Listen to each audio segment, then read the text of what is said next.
Hey, Brenna Stell here, and we are in day 13 of the holiday countdown, Coach Mom Holiday Countdown. So today it is all about gifts.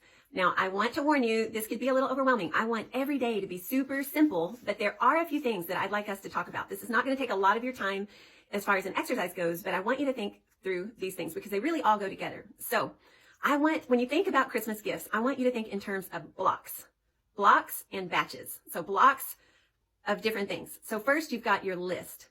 And what I mean by blocks is like we're doing all of these things in one place or at one time.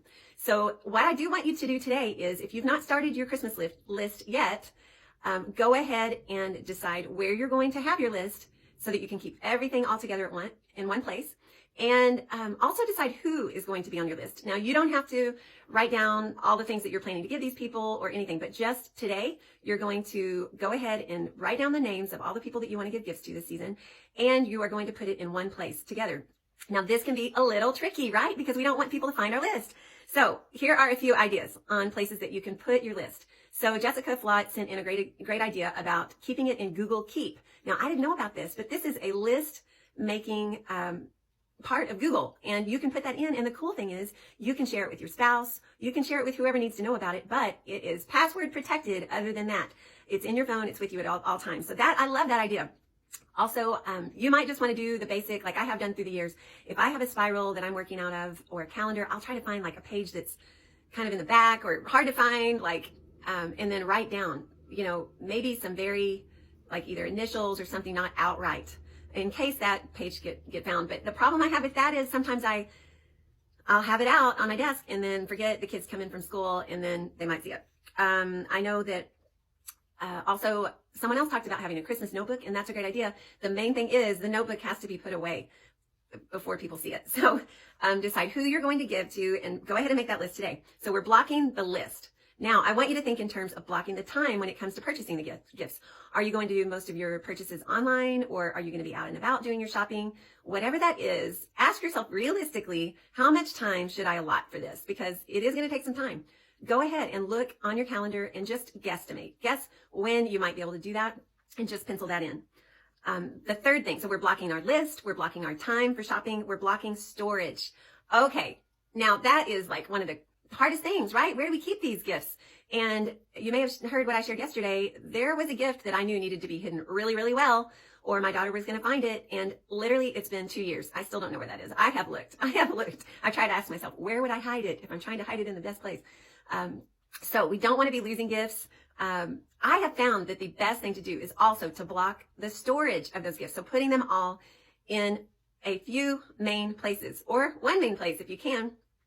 So one thing that we've done, we have stored gifts in luggage, which often, a suitcase or something won't make its way up to the attic after a trip, and we'll keep it down in the garage. So I'll take one of those big suitcases and start loading it with gifts.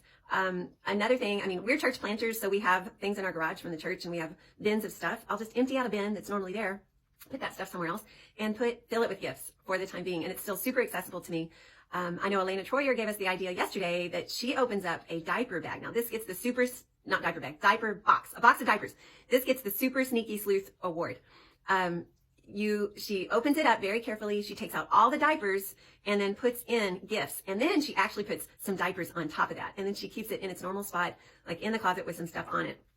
So think about, where are some spots in your home that are very obvious, but people will not be looking in there because they don't ever go in that spot, and it's always sitting there.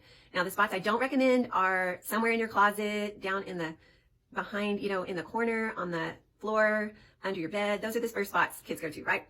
Okay, 2 more things. So you're blocking your list, you're blocking your time for shopping, you're blocking your storage of the gifts, and you might want to make a note on the list, like go ahead and note when you do pick your storage spots so that you remember. And so block wrapping also.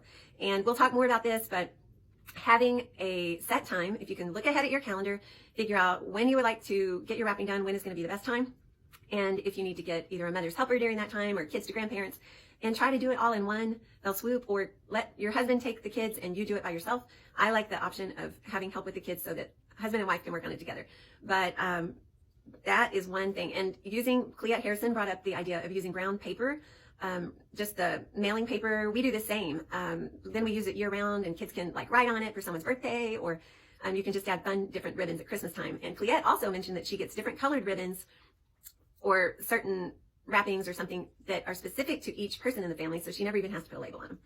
Okay, the other thing I wanted to tell you, the secret sleuth thing that's really helped the whole peeking issue in our home is making up code names. So whenever I can go ahead and wrap a gift, we're not doing gift sacks and tissue paper when the kids are young, right? Because that's just way too tempting. That is like an invitation. Come look inside. So you're going to wrap it securely and then come up with a code of some sort where you can put some initials on there. Like one year we did our kids' best friend's initials. So each package had the initials of that person's best friend. One time we did favorite band, initials of their favorite band. One time we did something like you could do one letter after their middle initial, and then the next letter is like 3 letters before their first initial or something like that. Just whatever it is, don't forget that what the code is. That's the main thing. And then you can make the big reveal when it's time to open the packages. So I hope that's helpful. Please don't be overwhelmed. I know that's a lot of information, but the main thing is we're trying to be efficient with our time. We're trying not to waste time running around looking for things that we don't know where they are, right? But I hope that's helpful. And please comment below if you've got great ideas. Moms, you have the best ideas, and we love to hear them. So please keep sharing your ideas. We've got some prizes coming. Have a blessed day. Let's go slay this season, and I'll see you for day 14.